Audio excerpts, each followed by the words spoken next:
Olá, muito boa tarde. Começo destacando a imensa alegria de estarmos juntas e juntos aqui no Consulta ao Doutor pela RIT TV. Participe com a gente. WhatsApp da programação, código de área 11 3337 5886. Você traz a sua pergunta, sugestão de tema. Nesse primeiro momento do programa, a gente vai falar sobre cuidados com a saúde do coração. Quem já está com a gente, doutora Silene Souza, cardiologista. Seja muito bem-vinda. Obrigada. A gente agradece muito, já começa a conversar.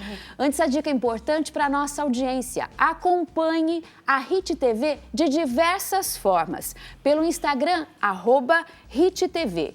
Facebook, RIT TV Oficial. O site é www.rittv.com.br. YouTube RIT TV ao vivo. Muito obrigada a quem está nos acompanhando de todas as maneiras, essa programação chegando até você. Quando a gente fala, doutora Silene, de saúde do coração, e a nossa audiência já participando, né, tanto pelos canais de interatividade e também pelo WhatsApp do programa, aí é instantâneo. Você já contribui na entrevista de hoje com a sua pergunta, inclusive. A gente vai aqui trazer agora, na verdade, um grande panorama de estilo de vida. Porque saúde do coração, mas é da vida, do corpo como um todo, não é? Sim, com certeza. Antes de mais nada, queria agradecer pela oportunidade de estar aqui. Sempre muito bom estar aqui com vocês, agradeço. E ainda mais falando sobre saúde, né? Sobre promover saúde, que é uma das coisas que eu mais gosto de fazer. Então, quando a gente fala em saúde do coração, com certeza a gente pensa em estilo de vida, né? Porque a gente sabe que a maioria das doenças cardiovasculares, embora tenham sim muita ligação genética, mas hoje acho que a questão que está se sobressaindo é realmente o nosso estilo de vida, que está muito prejudicado pela correria do dia a dia, excesso de trabalho, estresse, falta de tempo para se cuidar. Então, a gente observar essa questão do estilo de vida, com certeza no futuro vai trazer benefícios para o nosso coração. A gente vai nesse passo a passo aqui hoje, hein, nessa tarde, juntas e juntos, você participando. E é interessante porque mesmo as doenças genéticas, e são diversas, e nós vamos falar no terceiro segmento do programa de hoje sobre doenças genéticas que atingem o sistema cardiovascular, por exemplo, a arritmia, mas até mesmo essas doenças, a medicina tem mostrado, os avanços da ciência, que é possível que esse gene não se expresse, ou se expresse de maneira, né? Ou seja, a doença não ocorra, ou ocorra até de uma maneira abrandada, com a interferência de um estilo de vida mais saudável. Então, mesmo havendo um marcador genético que vai determinar uma doença do coração, o estilo de vida tem presença até mesmo nesses casos. Sim, isso mesmo. Muitas pessoas me procuram justamente por isso. Eu gostaria de fazer um check-up porque o histórico da minha família é todo de infarto. Todo mundo é cardíaco, meu pai, meu avô. Então, o fato de você ter a genética, claro que ela pode sim te predispor, mas eu falo, não é uma sentença, não significa que você terá. Aí a pessoa fala, o que eu posso fazer para me prevenir? Eu falo, bom, o gene não tem como mudar, né? Então, vamos aos fatores modificáveis, né? O que eu posso modificar, né? Eu posso me prevenir de, com o envelhecimento, eu desenvolver uma hipertensão, uma dislipidemia, que é um aumento do colesterol, um sobrepeso, eu posso não ser sedentário, não fumar. Então, eu sempre falo, vamos mexer nos fatores modificáveis e assim eu posso tentar escapar desse fator genético. Olha, essa possibilidade, essa frase da doutora, o que eu posso fazer? Gente, isso é um horizonte. Sim. É um horizonte para a gente pensar, tomar posse da nossa saúde, né? Algo assim, toma posse da sua vida, do seu estilo de vida, busque saúde, porque há tanta coisa boa para celebrar. Quando a gente tem... Uma vez eu ouvi, e foi justamente próximo ao INCOR, aqui em São Paulo, que é um centro de excelência de saúde pública para tratamento de doenças cardíacas. E a família tem um traço genético, a dislipidemia genética. Então, fazemos tratamento familiar nesse centro de pesquisa também. Estou contando aqui para vocês. E alguém me disse assim, ali, no encontro das pessoas, na calçada, né, em frente ao INCOR, que a saúde é uma coroa que a gente só nota quando perde.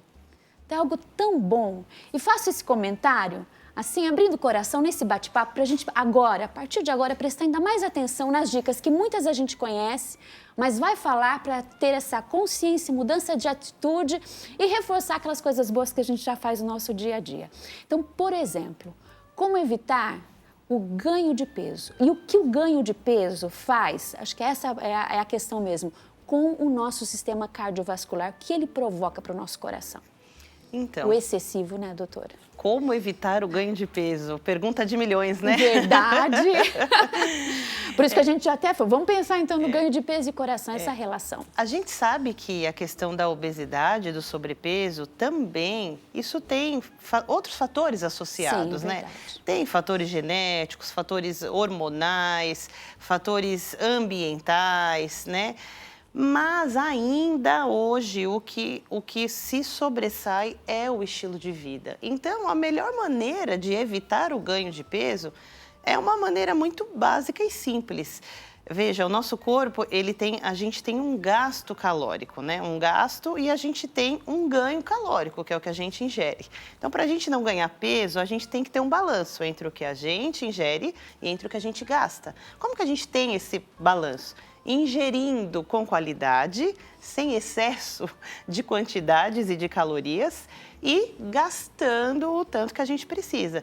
Então, ter uma alimentação balanceada, uma alimentação saudável, não excessiva, com qualidade e a gente fazendo atividade física, mantendo o nosso corpo em movimento, é a melhor maneira de evitar o ganho de peso. A gente vai para uma pergunta, tá na tela já? Muito obrigada pela sua participação pelo WhatsApp do programa, Keila Ariane. Boa tarde para você também, Keila.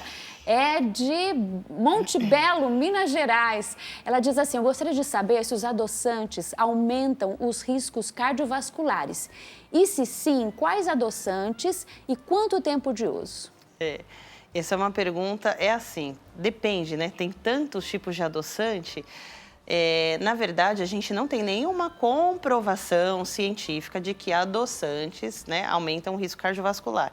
O que acontece é que os adoçantes, principalmente aqueles mais industrializados, hoje a gente tem os mais naturais, né, que fala estévia, eritritol. Antigamente só tinha a base de ciclamato, aspartame, não são naturais, né? Então, os adoçantes em excesso, realmente eles também não são saudáveis. Mas não se tem evidência de que aumentam o risco cardiovascular, mas a gente sabe que eles também podem prejudicar a saúde. O que se recomenda para os pacientes que não podem ingerir açúcar, que são pacientes diabéticos mesmo, se forem usar o adoçante, o ideal, se me perguntar o ideal, é acostumar sem nada. Sem nada. Mas não consigo, procurar usar os mais naturais, os mais novos, que são estévia, eritritol, mas você fala, existe um adoçante bom, um melhor? Não vou dizer que a gente recomenda o uso de adoçante. E tem pessoas também que usam em excesso. Nada em excesso é bom, né? Eu já vi pessoa virar, né? Tá assim num lugar, pegar o adoçante, virar e cai aquele jato de adoçante, né? Então, São assim como o gotas, açúcar, né? isso também não vai cair bem, né? Muito obrigada mais uma vez a pergunta e a participação da Keila. Então, quando a gente começou lá, o ganho de peso é alimentação saudável, atividade física. Alimentação saudável o mais natural possível. Né? A gente vive uma onda e parece que tudo que tem disponível para compra, por exemplo, no supermercado está em pacote, está em caixinha. Sim. Então, isso quer dizer o quê? Uma industrialização grande, excessiva, conservantes a mais, não é natural. Né? Isso é real. E a atividade física, ela é determinante também para deixar o coração forte. É isso mesmo, doutora? Sim, com certeza. A atividade física, ela libera substâncias, ativa a circulação, o coração tem todo um trabalho ali de resposta cardiovascular ao esforço, aumento da frequência cardíaca, uma série de mediadores relacionados a isso, e aquilo ali vai condicionando o nosso coração, né? E então a atividade física faz muito bem ao coração. E a maioria das pessoas, até algumas que podem ter algum problema cardíaco ou já tiveram, às vezes pensam, nossa, eu nunca mais vou poder fazer exercício porque E muitas vezes é o contrário. Claro que a pessoa não vai fazer sem orientação, né? Mas o exercício faz muito bem, sim, ao coração também. A caminhada é uma dica praticamente para todos, né? Caminhada vale para todos. Eu sempre falo que não é aquela caminhada de olhar vitrine, né? Importante isso, hein? Você caminha na rua, para, ou a caminhada de levar o cachorro. Mas você sair para fazer uma caminhada num ritmo, sem parar ali, você dedicar um tempo para aquela caminhada. Né? Às vezes as pessoas falam, mas eu já caminho, né? O meu trabalho é caminhando, eu vou até a estação. Não, você tem que ter aquele tempo de exercício. Esses 40 minutos aqui são para minha caminhada. Esse tempinho vai fazer muita diferença. Tem que sentir o coração acelerar assim um pouquinho mais? É natural que você sinta, principalmente no começo, né? Para poder perceber que está ali tendo um esforço de circulação e, portanto, de funcionamento do músculo cardíaco. Isso, é uma resposta cardiovascular normal, o coração acelerar a hora que você começa um exercício, né? Não muito, é o natural. Não muito. Um pouquinho. E aí você vai começar a sentir e conforme você vai ali caminhando, você vai ver que você vai adaptando e já não vai mais sentir. Nas primeiras vezes, para quem começa a fazer uma atividade física, vai sentir mais, porque a pessoa está mal condicionada fisicamente. E aí, conforme ela vai ali fazendo todos os dias, ela já não vai mais sentir tanto aquele impacto. A gente reforça essa dica, né, da caminhada ou de sentir ali o coração bater mais um pouquinho. São os exercícios aeróbicos, né, como se chama. Porque senão eu vou achar, doutora, que o meu pilates tranquilinho de 50 minutos está fortalecendo o coração. Sim. Tá? Então, não muito, né? Em geral, o objetivo principal do Pilates não é esse, né? Sim. Ele trabalha muito ali força muscular, mas ele é bom também. Então, ele, aliado a um aeróbico, a uma caminhada, fica o pacote perfeito. Uma vez por semana? A gente sabe que a resposta não deve ser... Uma vez por semana tá bom? A recomendação da Sociedade Brasileira de Cardiologia é 150 minutos de atividade física moderada por semana. Né? Então, essa é a recomendação mínima. Tem gente que fala, não, então é só isso? 3 vezes por semana eu faço 50 minutos? Não, você pode fazer mais, mas é pelo menos isso. Então, você vê, dá para caminhar aí 30 minutos, 5 vezes por semana, uma caminhada moderada, né? Já vai ser bem interessante, mas se puder fazer mais, aí será ótimo. Ai, que bom. Pergunta mais uma vez, que bom ter a sua participação pelo WhatsApp do programa, código de área 11 3337 5886. É isso aí? A Marlene, Posto da Mata, na Bahia, isso mesmo? Marlene, boa tarde para você também. Ela conta o seguinte, doutora, tenho trombose, tomo remédios fortes. Às vezes eu sinto dores no peito e muito cansaço. Pode ser por causa dos remédios? Olha, as medicações, eu não sei exatamente o tipo de remédio forte, né, para eu falar especificamente, mas não costumam causar isso, né, dores no peito. Tem muita coisa, né, que pode fazer doer o peito. O que eu recomendo? Seria bom ela fazer uma investigação. Caso não passe com o cardiologista, fazer uma investigação. Dor no peito pode ser coração? Eventualmente pode. Pode ser problemas digestivos, gástricos, doença do refluxo gastroesofágico, pode ser muscular, pode ser coluna.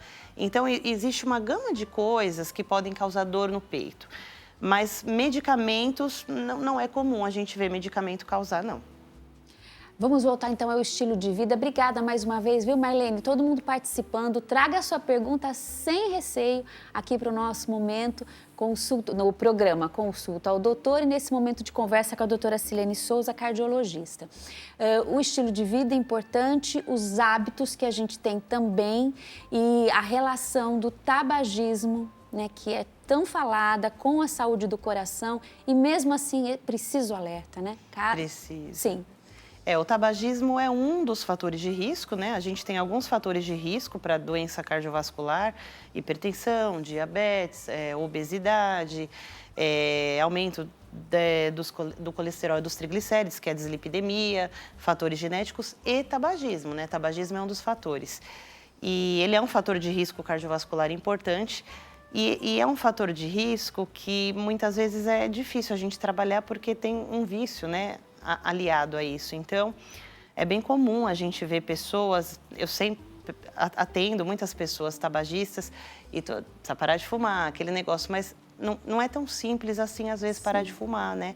Então, às vezes, precisa de um acompanhamento, de um tratamento psicológico. Eu tenho pacientes que infartaram, tomaram um susto, tiveram que fazer uma cirurgia cardíaca e por causa daquele susto nunca mais fumaram. E tem aqueles que passam pela mesma situação e não conseguem parar de fumar, né? E eles sabem, interessante que eles sabem do risco. Ah, eu sei do risco, eu sei que eu preciso, mas é difícil deixar.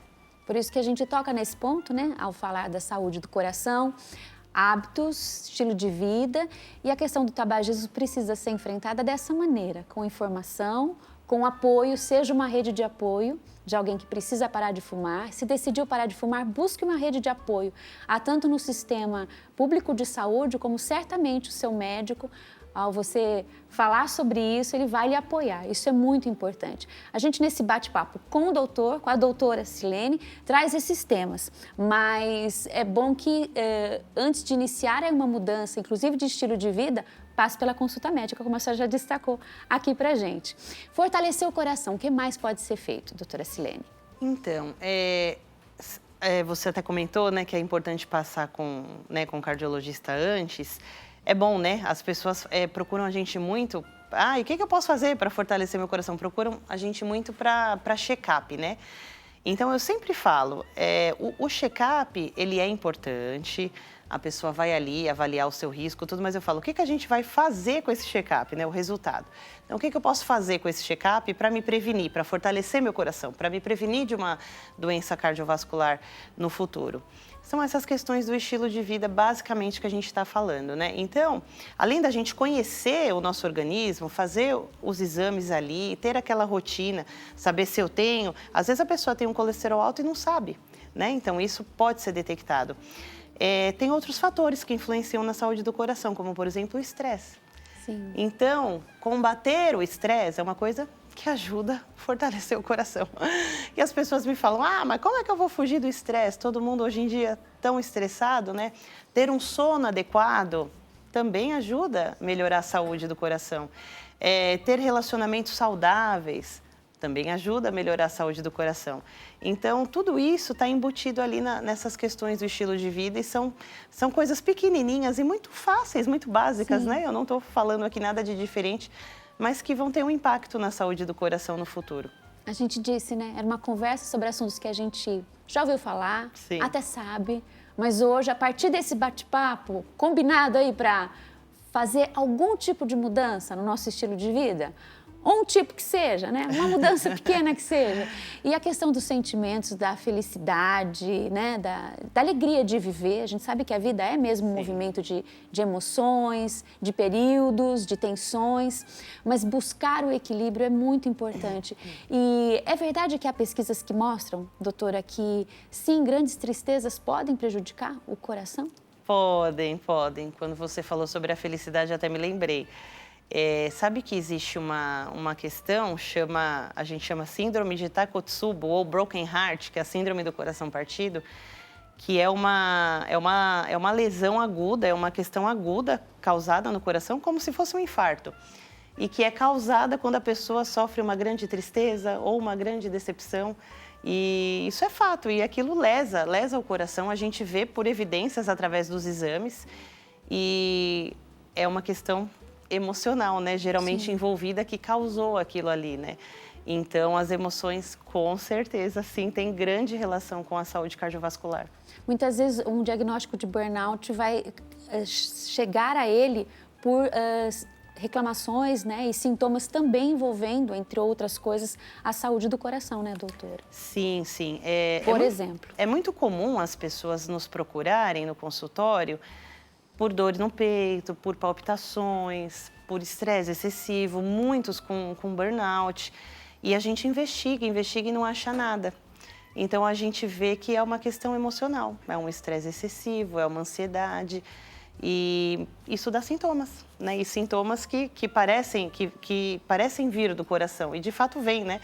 Mas, às vezes, a pessoa não tem nenhuma doença cardiológica específica, mas tem uma doença emocional que precisa ser tratada com atenção. E aí aparece taquicardia, falta de ar, dores no peito, como se fosse um quadro de uma ocorrência cardiovascular. Sim, muitas pessoas vão ao pronto-socorro com a crença muito firme ali de que estão tendo um infarto, né? Um ataque cardíaco. E a gente, às vezes, investiga, faz tudo interna e não tem nada. A pessoa estava tendo uma crise de estresse ou de ansiedade. Então, os sintomas são muito parecidos. E não é uma coisa da cabeça, não. A pessoa sente mesmo. Sente. A taquicardia é verdadeira. Sim. Né? Então, para você ver a relação que o nosso emocional, o quanto ele influencia na nossa saúde. É verdade. A gente tem uma pergunta para dizer também, que acompanhando consulta ao doutor, a gente sempre traz profissionais da área de saúde emocional que falam sobre esses desafios, trazem soluções, portanto, muita esperança para a nossa vida. Bom demais, né? Pergunta na tela quem está participando agora com a gente. Wani Alves, isso mesmo? Pronunciei. Vani Alves, de Santos, São Paulo. Obrigada, viu, Vani, pela sua querida participação. Ela diz assim, boa tarde, tenho 66 anos, sou hipertensa e pré-diabética. Infartei em 2021 e tenho 2 stents. É necessário fazer ecocardiograma uma vez por ano? Eu não vou nem entrar no mérito do ecocardiograma, né? 66 anos, hipertensão, diabetes e um infarto, né? E 2 stents no coração.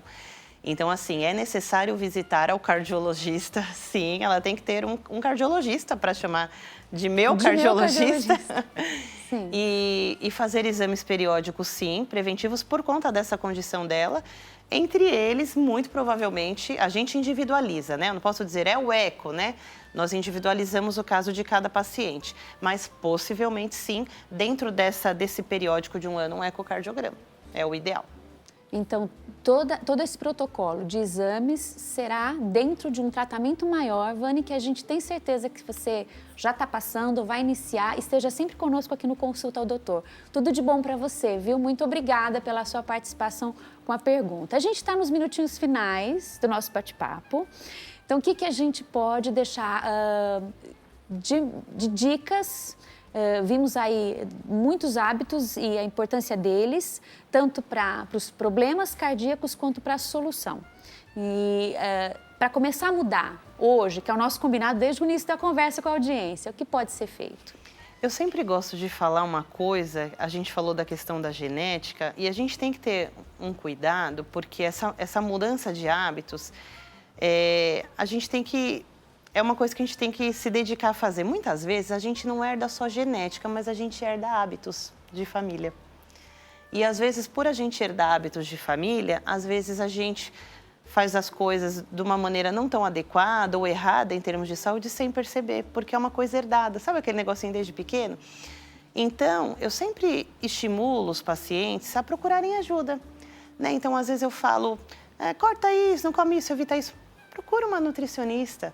Ela vai ver o ideal para você, o que você gosta, né? Que horas você acorda, o que você gosta de comer, porque às vezes a pessoa está ali fazendo uma coisa errada que não sabe, porque aquilo já é um hábito de sempre.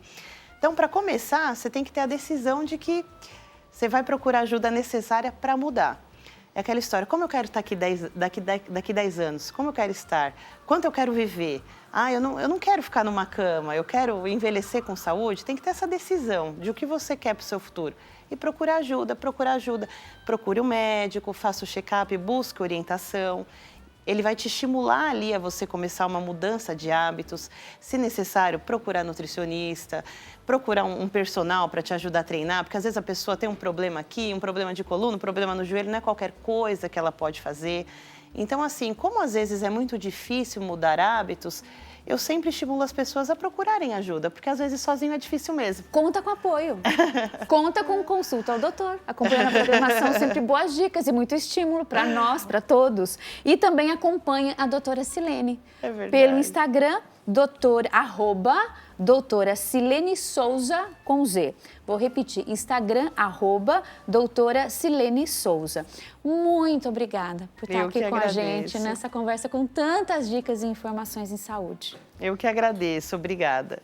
Um abração, continue com a gente, você na audiência da HIT TV. Voltamos daqui a pouquinho, depois do intervalo. Até já.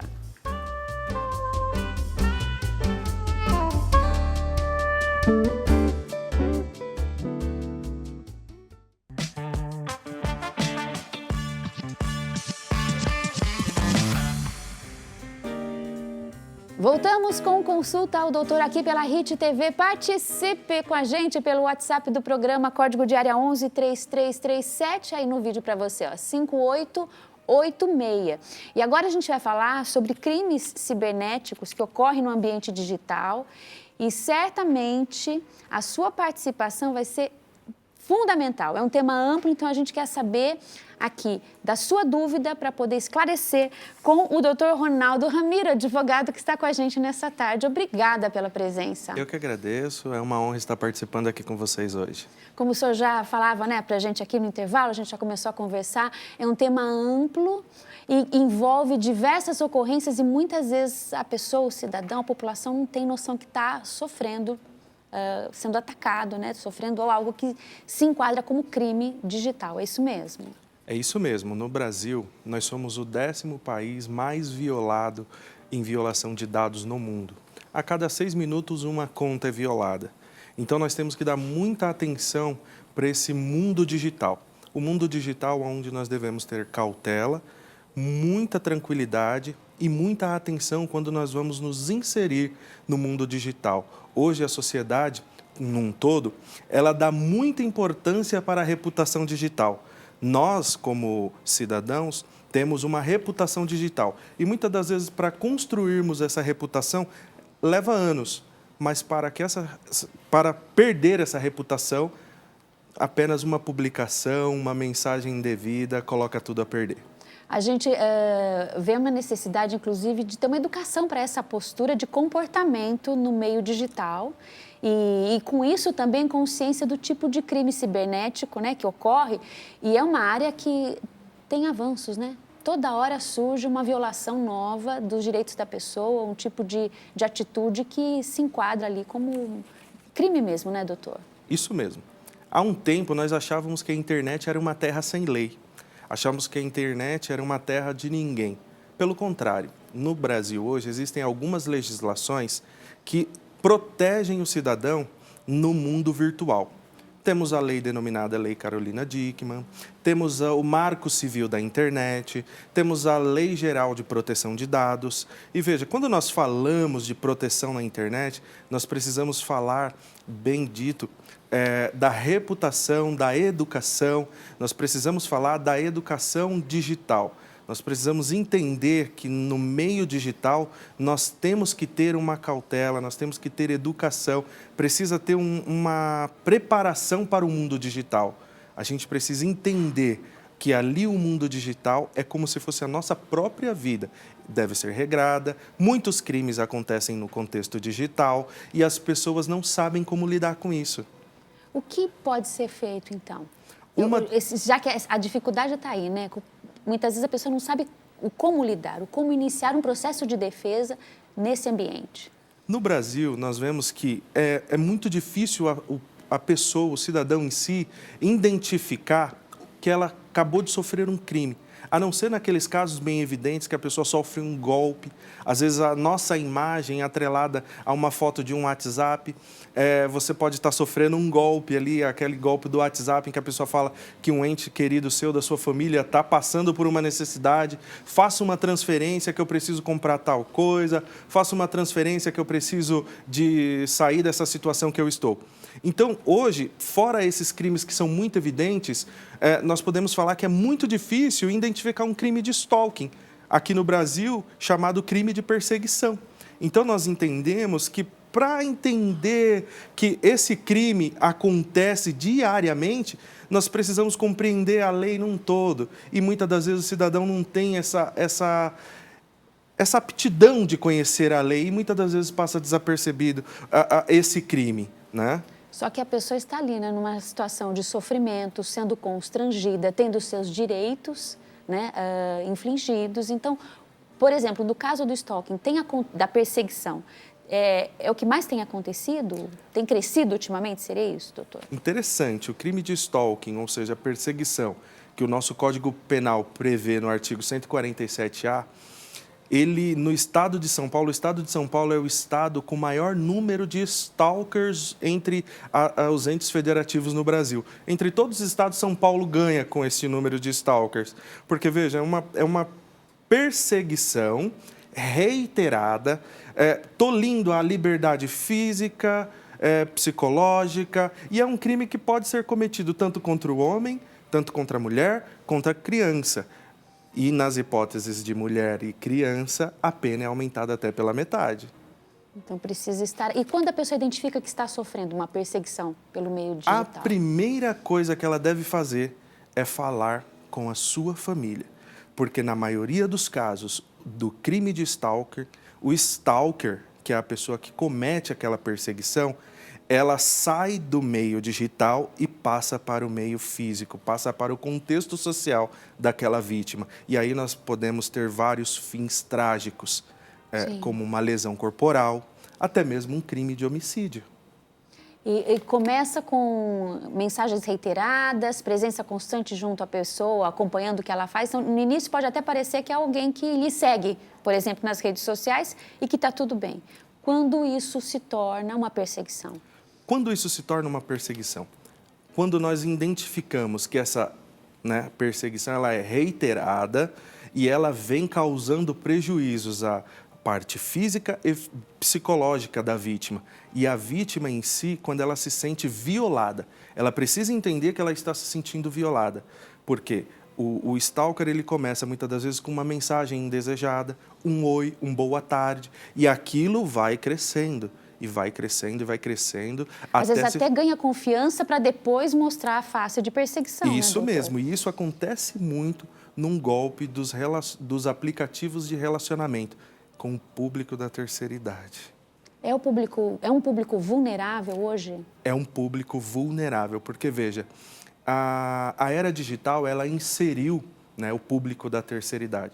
Nossa população brasileira é uma população que está se envelhecendo.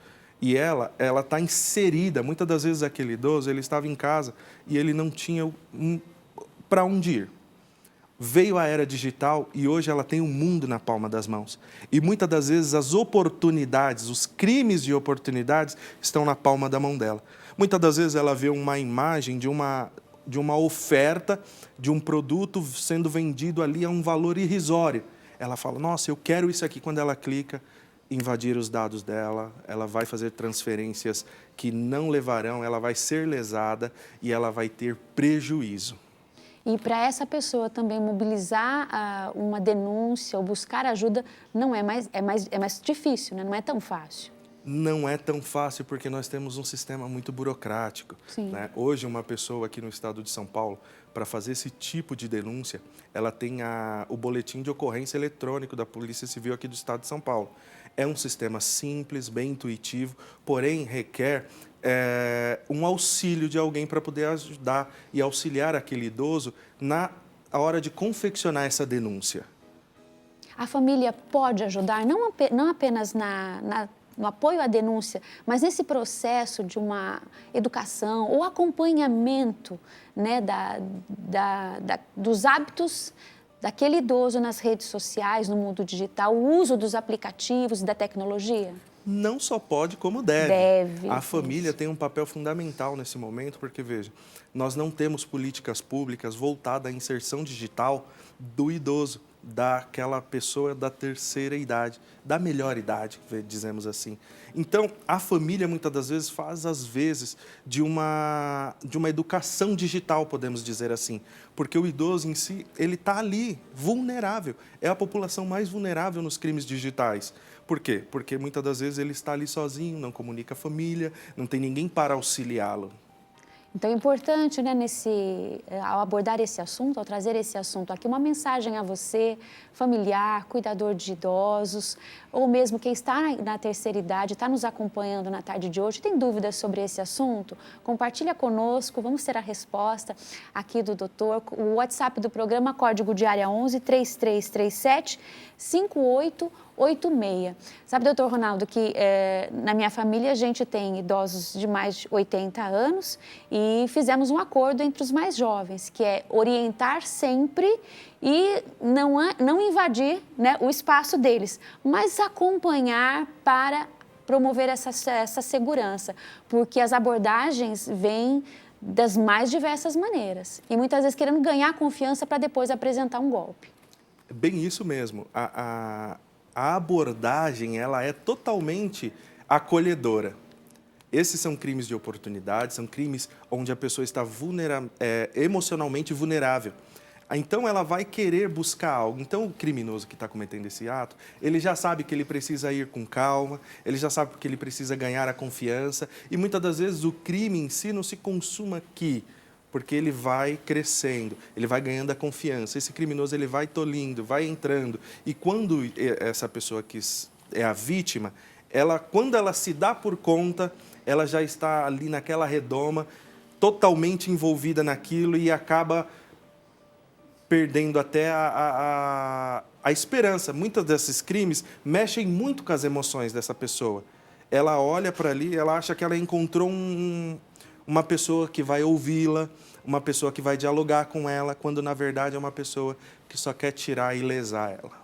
Ou que vem com ameaças ou cobranças, por exemplo, né, muito bruscas e pedindo uma atitude imediata. E a pessoa acaba cedendo, pagando um boleto, clicando em algum link, não é? Isso mesmo. Muitas das vezes isso acontece em lojas, né, que aparentemente tem o layout de uma loja de renome grande e quando, na verdade, vende os produtos abaixo do preço, quando, na verdade, não é aquela loja de renome, mas todo o layout é muito parecido. Então, leva aquela pessoa, leva aquela vítima ao engano, leva aquela vítima a cometer algo contra ela mesmo, porque ela não vai receber aquele produto. Ela está comprando uma esperança e recebendo algo que... Sim. É um crime. Um crime. Hoje, os dispositivos móveis, né, os celulares, são os meios em que esses golpes e crimes mais ocorrem? São. Os celulares, tablets, entre outros, são os meios que mais ocorrem esse tipo de crime, porque ele está na palma da mão da vítima. Sim. Muitas das vezes no WhatsApp, numa rede social, num e-mail. Então, assim, precisa ter muita cautela. A vida digital tanto deve ter cautela quanto na vida... a vida pessoal da gente, Sim. a social. Um outro público, as crianças, que as famílias podem fazer para proteger os pequenos, que a gente sabe, nasceram na era digital, isso dá uma facilidade deles, né, de circular, ou navegar na rede, e não deve dar confiança aos pais, essa facilidade que eles têm, né? Mesmo assim, a gente tem que estar de olho. Polêmico. Crianças, uso de telas, isso é muito polêmico. Existem muitas linhas de entendimento que falam que crianças não podem ter uso de telas, né? Porque aquele conteúdo, muitas das vezes, ele está maquiado e a criança não vai saber. Isso. Muitas das vezes ela acha que vai ouvir uma pessoa falar, quando muitas das vezes ela está ouvindo um assediador, um abusador ali naquele perfil social, muitas das vezes num vídeo, né? Ensinando e trazendo coisas para aquela criança que vão induzi-las a erro, vão induzi-las a fazerem coisas que... uma imagem, uma foto, tudo isso acontece nos meios digitais através do uso de telas, celulares, tablets e por aí vai. Atuando nesse tema, né, observando assim as principais ameaças que estão no meio digital, no mundo cibernético, o que o senhor pode dizer para a nossa audiência? Né? Que tipo de atenção que a gente tem de ter no dia a dia? Nós temos que ter muita cautela. A nossa vida digital é uma vida totalmente regrada, como a nossa vida social. Há pouco falavam aqui sobre a saúde do coração. Nós também devemos cuidar da nossa reputação digital. A nossa reputação digital, ela é construída através de bons hábitos. Você seguir nas redes sociais apenas pessoas que vocês conhecem, sempre se atentar às pessoas que estão adentrando no seu perfil. Vai realizar uma compra online? Atenta-se bem aonde você está comprando. Esse boleto que você vai pagar veio por e-mail, veio pelo WhatsApp, presta bem atenção, olhe os dados. Não está conseguindo enxergar nada de diferente? Chama uma pessoa ali para te auxiliar, veja se esses dados estão relativamente corretos e você ter segurança para efetuar esse pagamento. Porque muitas das vezes a pessoa acha que está pagando algo e não está pagando. Um dado muito importante, agora, os criminosos eles usam tragédias. As pessoas acham que estão doando para um lugar quando, na verdade, esta doação ela está indo para um criminoso. Ou seja, falta cautela. Nós precisamos ter cautela, cuidado e atenção na hora de estar no ambiente digital. E é tudo muito rápido, né? Tudo muito rápido. Os golpes e ocorrências, eles aparecem, depois o link some novidades, É instantâneo. Né? É instantâneo. Ocorrem a todo momento. Como proteger os dados pessoais? Porque hoje a invasão de dados pessoais é uma grande questão também nos crimes cibernéticos, não é, doutor? Veja, hoje nós temos um tendão de Aquiles muito preocupante com essa relação aos dados. A proteção de dados. Nós devemos ter muita cautela na hora de darmos os nossos dados. Muitas das vezes a gente faz uma compra, me dá o seu CPF, chegamos numa farmácia, põe o seu CPF aqui. Mas por que eu vou colocar o meu CPF? O meu CPF é um dado sensível, é como se fosse a minha identidade. Eu estou passando a minha identidade para você, então tenha segurança, cuidado, atenção, cautela para quem que você está passando esses dados. Recentemente nós tivemos um vazamento de dados gigantesco e pouco se fala sobre esse vazamento de dados. Então nossos dados estão na praça, o criminoso ele vai ter acesso aos nossos dados. Sabe, os cartões que você tem, informações familiares, Tudo. Endereço, te liga confirmando tudo aquilo. Tudo aquilo. E no final você desconfia e não faça o que ele está te pedindo. Não faça o que ele está te pedindo, porque normalmente os bancos hoje eles estão conscientizando, porque o banco não vai te ligar pedindo seus dados. O banco ele já tem os seus dados, né? Então nós temos que nos atentar, nós temos que estar atento, nós temos que estar alerta. Quando isso acontecer, nós temos que ligar um sinal de alerta, porque nós precisamos ter segurança nas redes sociais. Nós precisamos ter segurança no ambiente virtual. Nós precisamos, como um todo, ser seguros e ter segurança. E olha, isso é importante, né? Não é mais a questão de pedirem os nossos dados. Com vazamento de informações, eles ligam confirmando. E como sabem tudo, dá uma sensação de que está tudo ok. Nananina, não. Atenção a todo momento. E no caso de situações como essa, como fica o cidadão que está com seus dados expostos ante esse tendão de Aquiles, que é proteger os dados das pessoas? Nós temos que nos atentar, porque no ambiente digital nós temos muitas senhas. Nós temos senhas, temos autenticação em 2 fatores.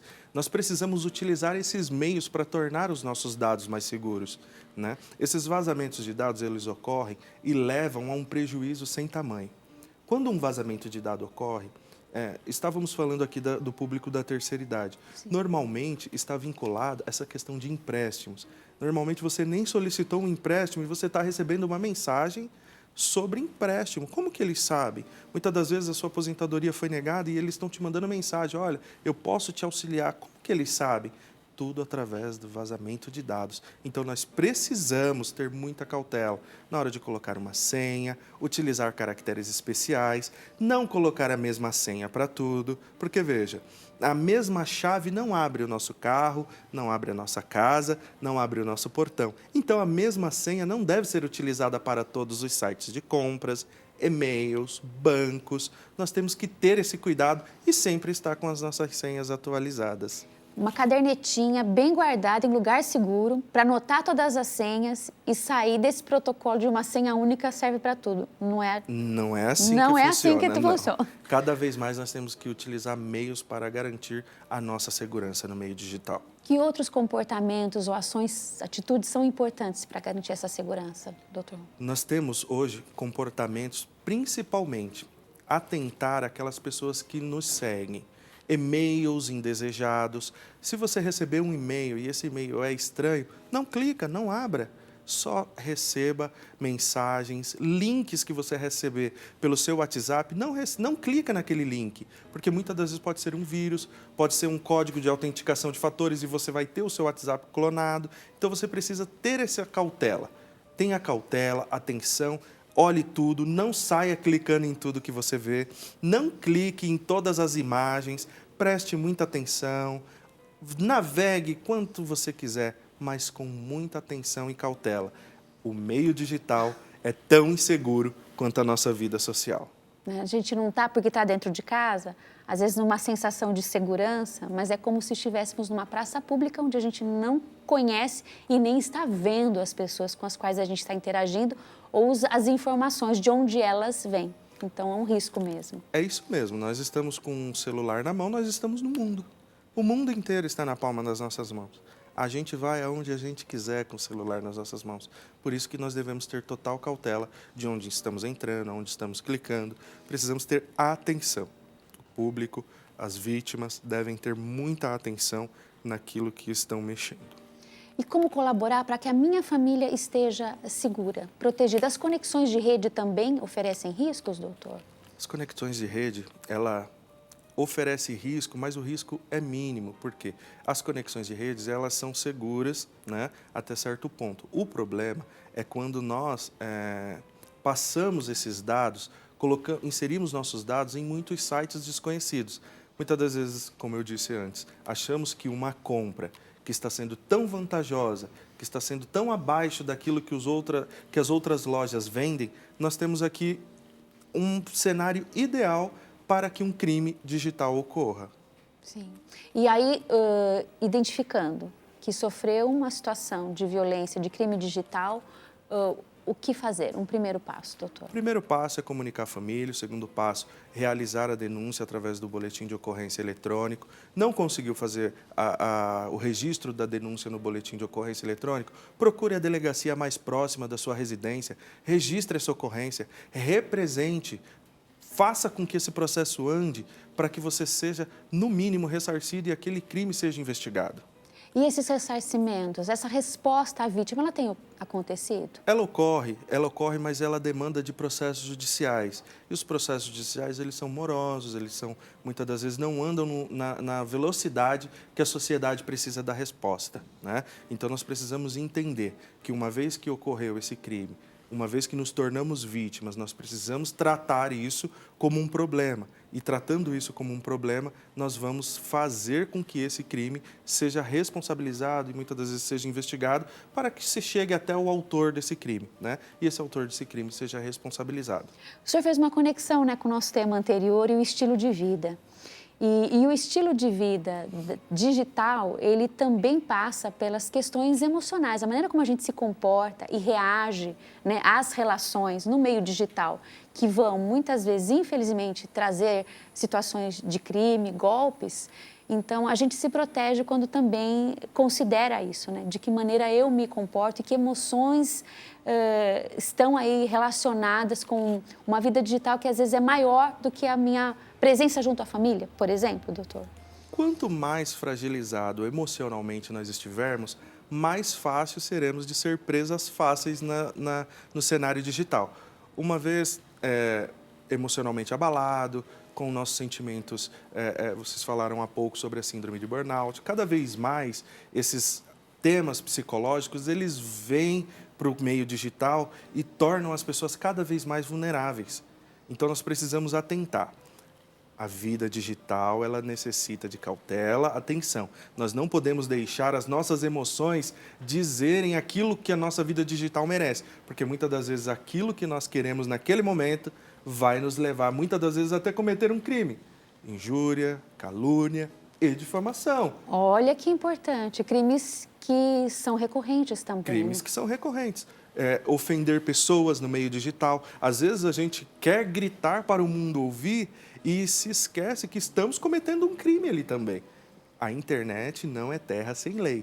A internet é uma terra protegida por lei e nós devemos nos atentar, sim. Se no nosso contexto social nós não vamos ofender a honra, nós não vamos cometer um crime como alguém, no meio digital a mesma coisa. Nós temos que ter cautela e atenção. E não é criando, às vezes, perfis ou estratégias de camuflagem que vai se livrar de um dia ser desmascarado, né? A ética, ela é tão boa, né?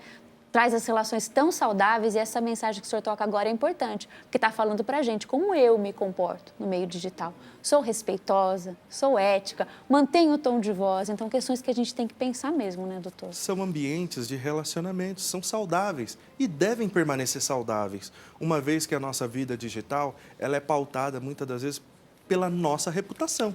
A nossa reputação diz muito quem nós somos hoje. A nossa identidade nas redes sociais, no meio digital, vai falar muito sobre nós, às vezes fala até primeiro sobre quem somos, do que quando a pessoa vem até mesmo a nós mesmo pessoalmente falar conosco. A nossa identidade e reputação digital, às vezes, fala antes de nós mesmos. E nós precisamos nos atentar a isso. Está estressado? Está bravo? Quietinho, cuidado e não vá para a internet ofender ninguém. Boa dica. para a gente ter bastante consciência. Continuar acompanhando o Dr. Ronaldo Ramiro e esse tema, que inclusive do ponto de vista da legislação tem sempre atualizações, muita coisa acontecendo e as questões trazem ali sensibilidades e análises que, à luz do direito, da legislação, tem também e podem, né, informar-se sobre isso, colabora para a gente ter a nossa proteção garantida, aí é facinho de acompanhar. A gente deixa aqui os canais. O Instagram é @ronaldoramiro.adv. Isso mesmo. @ronaldoramiro.adv. O WhatsApp 11 97 976 56 7034. Código de área 11 97656 7034. Isso mesmo. Obrigada, doutor Ronaldo. Olha, o nosso tema, as principais ameaças no ambiente digital e como proteger os seus dados pessoais. Eu vou lhe dar um recadinho e deixo a palavra final do senhor para a nossa audiência, num assunto amplo, mas que pudemos tratar aqui de forma bastante prática e consciente. Tá ok. Tenha muita cautela, tome muito cuidado. O ambiente virtual é um ambiente que nós devemos tratar de uma maneira saudável. Tome os devidos cuidados e faça com que as suas redes sociais, o seu meio digital, seja tão saudável quanto a sua vida.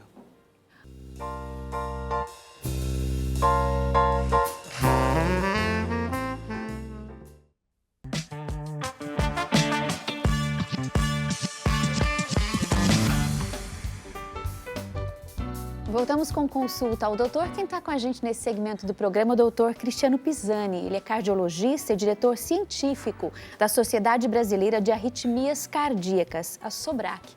Obrigada por estar conosco aqui na RIT TV. Boa tarde. Boa tarde, muito bom estar aqui de novo. Um prazer. Seja bem-vindo. A gente iniciou a edição de hoje, na nossa primeira convidada, falando sobre a doutora Silene, sobre a saúde do coração.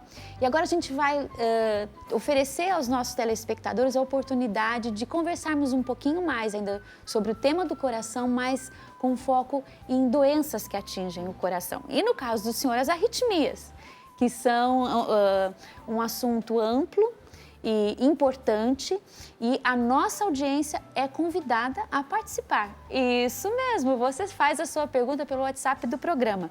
Código de área 11 3337 5886. Para quem já ouviu falar ou ainda tem dúvida, o que é uma arritmia cardíaca, doutor? Então, a arritmia cardíaca é qualquer alteração no ritmo cardíaco. Essas arritmias, elas podem ocorrer por problemas ou alterações normais do coração, mas também pode decorrer do mau cuidado do coração, que aí tem um infarto, isso acaba gerando essas consequências. Então, qualquer alteração no ritmo do coração, pode ser para acelerado ou para mais lento, a gente chama de arritmias cardíacas. Então, o meu pulso, confirmar o nosso pulso, traz informações sobre o nosso coração. Exatamente, o pulso, que é a gente colocar, então, o dedo no lado aqui, bem na fossa, onde a gente tem o dedão, a gente consegue sentir a artéria radial, que é a maneira mais fácil da gente perceber, então, o pulso do coração. E o normal é esse pulso ser bem regular, pode ser mais acelerado ou mais lento, mas é sempre regular. Tum, tum, tum, tum. E isso mostra que está um batimento normal e o batimento adequado. Quando está irregular, fica tum, tum, tá, tum, tum, tum, tum, tum. Significa que existe, então, uma arritmia cardíaca e a mais comum é a fibrilação atrial, que ele fica esse ritmo caótico e irregular, e a fibrilação atrial pode ter consequências, inclusive um AVC. A gente cita esse modo fácil, né, de perceber como é que o coração está batendo, né, pelo pulso, mas vá no médico ou na própria unidade básica de saúde próxima de você, que aí o profissional sabe ouvir o seu pulso ou o seu coração e perceber as pulsações regulares. Se a gente começa a fazer em casa e fala, não, peraí, tô achando que eu tô com um problema. Aí fica nervosa, ansiosa, ou nervoso, ansioso, acelera o coração, né, doutor? Mas sabe que isso que a gente chama de screening é interessante. A pessoa, todo mundo, do mesmo jeito que tem a campanha da mama, vamos palpar nódulo na mama, sim, buscar palpar o pulso é uma coisa interessante, porque, óbvio, a maior parte das vezes é normal, mas se tem qualquer dúvida, percebe que está diferente, aí sim é importante procurar, mas porque sim, pode ter, e essas arritmias, existem vários tipos de arritmia. Tem arritmias que trazem sintomas, mas tem arritmias que são assintomáticas, e essa maneira de palpar o pulso pode ser uma maneira de fazer o diagnóstico precoce, do mesmo jeito que quando a mulher palpa a mama e detecta um nódulo, procura o ginecologista, do mesmo jeito. Palpou, sentiu alguma coisa diferente, vai no posto, vai no cardiologista, para tentar ver se tem realmente alguma coisa de anormal. Já estamos fazendo parte dessa campanha, hein? Quando a gente tem informação em saúde, a gente aplica na nossa vida. É desse jeito, não é? Então, descobrindo ou percebendo uma normalidade, procura um serviço de saúde, vem o diagnóstico de uma arritmia cardíaca. O paciente costuma assustar com um diagnóstico desse? O que ele significa de modo prático na vida da pessoa? Isso é essencial. A arritmia cardíaca é um espectro muito grande. A gente vê, não, arritmia cardíaca, tal pessoa morreu de arritmia cardíaca. Mas muitas vezes a arritmia cardíaca é uma coisa benigna. Por isso que é importante saber, esse tipo de arritmia é um dos tipos benignos e um dos tipos que traz risco. E aí que é importante, então, procurar o médico, procurar a unidade de saúde, procurar o cardiologista, para identificar e que a gente chama de estratificar, saber se é daquele tipo que tem mais risco ou do tipo que não tem risco. E tem muitas pessoas que vivem de uma maneira totalmente normal com arritmias cardíacas. Aqui não tem risco, para a gente começar mais suave. Por que ela ocorre e o que a pessoa, enfim, precisa fazer no dia? Uma das arritmias muito comuns que não trazem risco são as extrasístoles, que é aqui que é a extrasístole, aquele batimento que vem fora do compasso. Tá, batimento normal, de repente dá como se fosse um tropeço no batimento cardíaco. Muitas vezes a pessoa sente até como uma pausa, uma sensação de que o coração vai parar. Esse tipo de arritmia extrasístole, que pode ser dos átrios, que é a parte de cima, ou dos ventrículos, se não está associado a uma doença cardíaca, muitas vezes ela é benigna. Então, ter extrasístole, e muitas vezes eu falo para o paciente, aprende a conviver com ela, porque às vezes é uma quantidade tão pequena que não precisa tomar remédio, fazer um procedimento, por ser uma coisa benigna, que não traz risco. E a pessoa muitas vezes aprende a conviver mesmo e vive totalmente normal. Então, os extrasístoles são muito normais e razoavelmente comuns de acontecer. Então, a gente tem no funcionamento cardíaco essa fibrilação, esse estado de descompasso. Isso. Quando eu faço exercício, ofereço risco no caso de arritmia? O exercício é normal o coração acelerar. Como a médica, a cardiologista Silene falou anteriormente, é normal quando a gente faz o exercício, o coração acelerar. Se o coração acelera, eu parei de fazer o exercício e continua acelerado, aí pode ter alguma coisa errada. Se o coração acelerou e eu fiz o esforço e eu senti alguma coisa diferente, não só aquela fadiga de eu sentir uma tontura, a vista escureceu, aí pode ser marcador de que tem alguma coisa de risco, tanto no ritmo cardíaco, quanto no próprio coração, existem as miocardiopatias, e aí é importante sim procurar o médico, fazer uma avaliação bastante profunda para ver se tem alguma coisa alterada. Essa percepção, né, da nossa saúde, da maneira como o nosso corpo funciona, dos sinais e sintomas que ele nos mostra. Então, a gente citou casos benignos de arritmia e as que são mais complicadas e que merecem, né, a nossa atenção e o acompanhamento médico. Isso, o acompanhamento é importante para essa estratificação. Sim.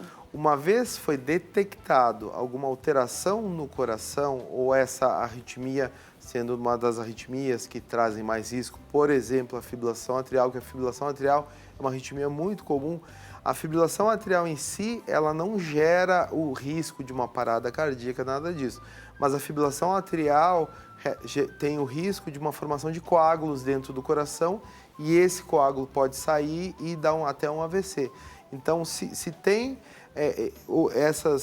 fibrilação atrial ou tem também alguma doença cardíaca estrutural, por exemplo, teve um infarto ou tem algumas doenças genéticas que geram essa doença cardíaca, é uma pessoa que tem risco ou de ter uma parada cardíaca ou de ter um AVC, precisa ser tratada e avaliada e tratada adequadamente pelo médico. E a fibrilação, então, o coração não necessariamente vai ter uma pausa de trabalho, mas sim a formação dos coágulos é o maior risco? Isso, a fibrilação atrial, que atualmente é a arritmia mais comum, sustentada, o grande problema é isso. Muitas vezes o paciente não percebe, a pessoa não percebe porque, embora esteja arrítmico, o coração não fica tão acelerado, a pessoa pode até sentir algum cansaço, mas o fato desse átrio, que essas são as duas câmaras que recebem o sangue, não contraírem de uma maneira adequada, isso permite formar esse coágulo. Nessa região, existe uma regiãozinha do coração que forma o coágulo e aí pode gerar o AVC. Então, essa arritmia atualmente é uma das arritmias que mais preocupa por isso, porque é muito fácil prevenir essa formação do coágulo. Identificando a arritmia, tomando anticoagulantes, que hoje em dia são extremamente seguros de usar, essa formação do coágulo é prevenida, mas se não sabe, por isso que buscar o pulso é um ponto importante para fazer essa detecção. Se não tem essa percepção de buscar o pulso, é possível passar períodos e não detectar isso e só na ocorrência de um AVC, de um infarto, perceber o problema, doutor? Exatamente, por isso que essas campanhas são importantes. Além disso, uma coisa que é muito recente, que vem ajudando muito nos pacientes, são os dispositivos, os relógios, que muitas vezes esses relógios, ou mesmo aparelho de pressão, ou oxímetro, esses relógios conseguem fazer essa detecção. Mas a maneira mais simples mesmo é palpar o pulso. Tem um lema essa campanha, doutor? Qual que é? Palpe seu pulso. Existe uma campanha, mas é esse o nome, palpe seu pulso. E do lado do dedão tem um espaçozinho que a gente coloca e sente o batimento do coração.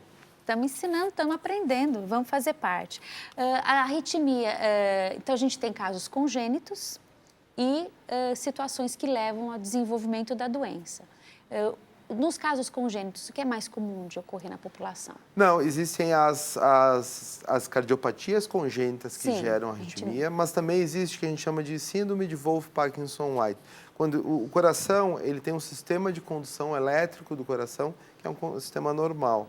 Às vezes existem vias de condução a mais, os chamados curtos-circuitos, que acabam gerando arritmias, e algumas dessas podem trazer risco, outras só trazem muito incômodo. Mas a grande vantagem é que esse tipo dessas vias acessórias e essas vias são muito fáceis de tratar também. Uma vez identificando, a gente consegue lá até eliminar com cateterismo, um procedimento bem simples, eliminar essas vias. Resolve rapidinho, fazer o diagnóstico. Exatamente. E acometem em todas as idades as pessoas?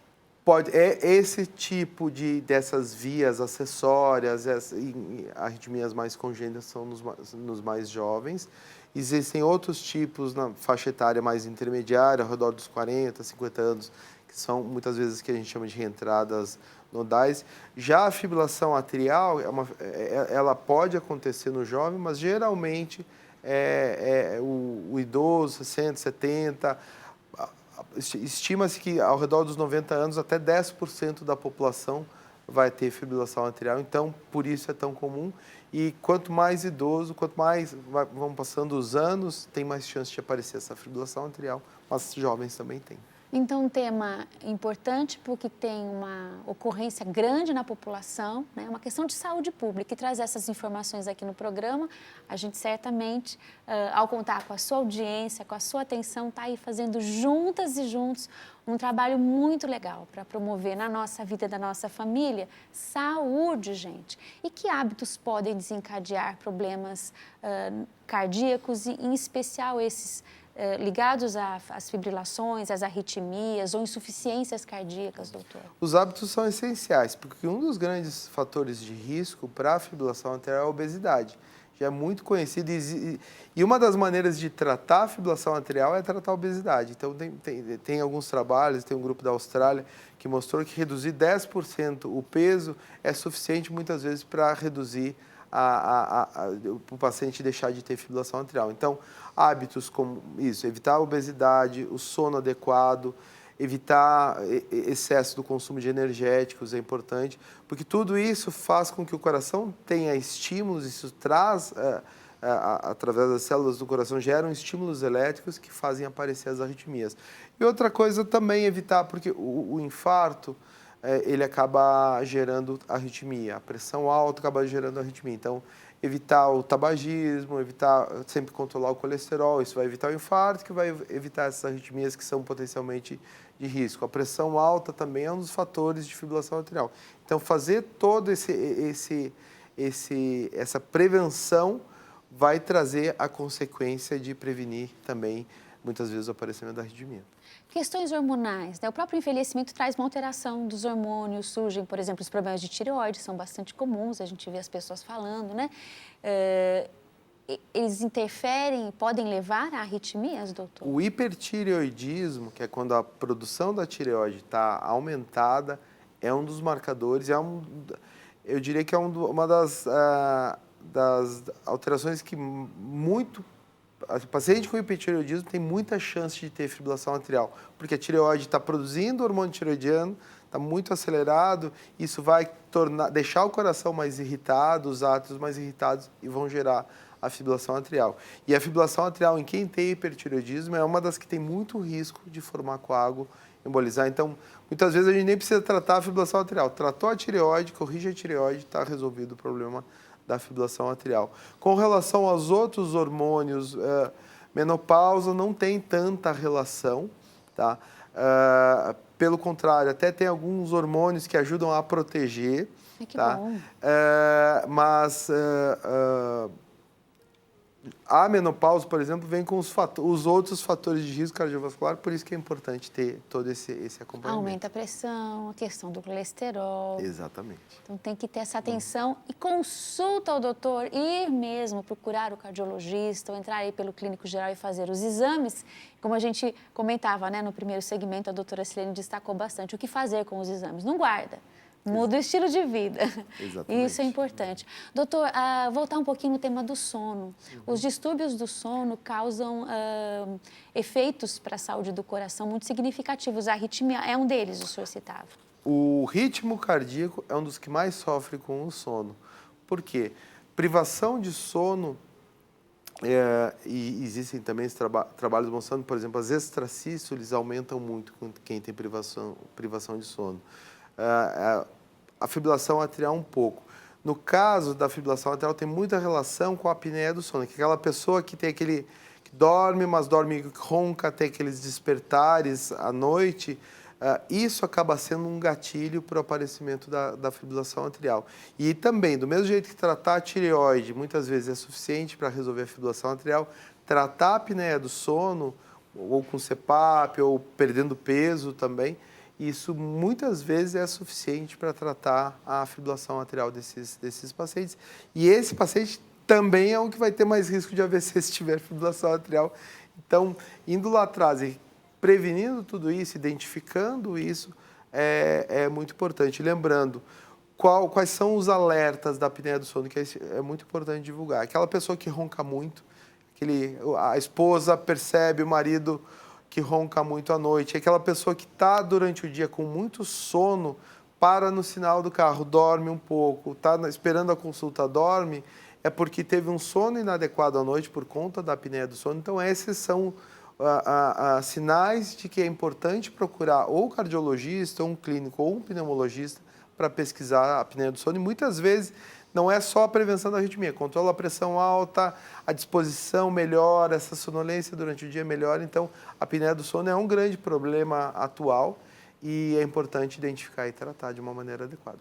E falando de desafios, no caso do tratamento das arritmias ou das doenças do coração, quais os maiores desafios que a gente enfrenta hoje quando pensa no paciente? Agora para a gente se ver aqui, né, na sua resposta, no que o senhor vai trazer para a gente, doutor, e poder mudar. A proposta aqui é essa, né? Informações que nos auxiliam as mudanças para ter qualidade de vida. Então, que desafios se tem? É aderência a tratamento? É estilo de vida? O que a gente pode fazer, doutor? Com relação à aderência ao tratamento, é importantíssimo, porque muitas vezes tem pacientes jovens que têm arritmia e o jovem não gosta de tomar remédio.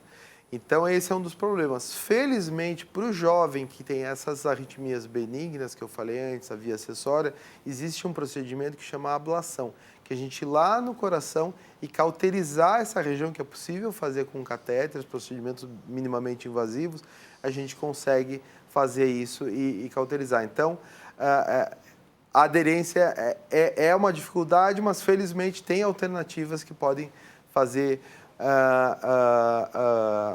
resolver esse problema. O maior risco atualmente é isso, e o maior desafio é a identificação, saber quem tem risco, porque infelizmente quando o paciente é de alto risco é muito fácil, mas aquele paciente que tem o risco que a gente não sabe, não identificou, que é a fibrilação atrial ou quem tem alguma doença cardíaca estrutural, essa é uma pessoa que pode ter risco, inclusive, de ter uma morte súbita e se detectar isso, também tem muita coisa para fazer.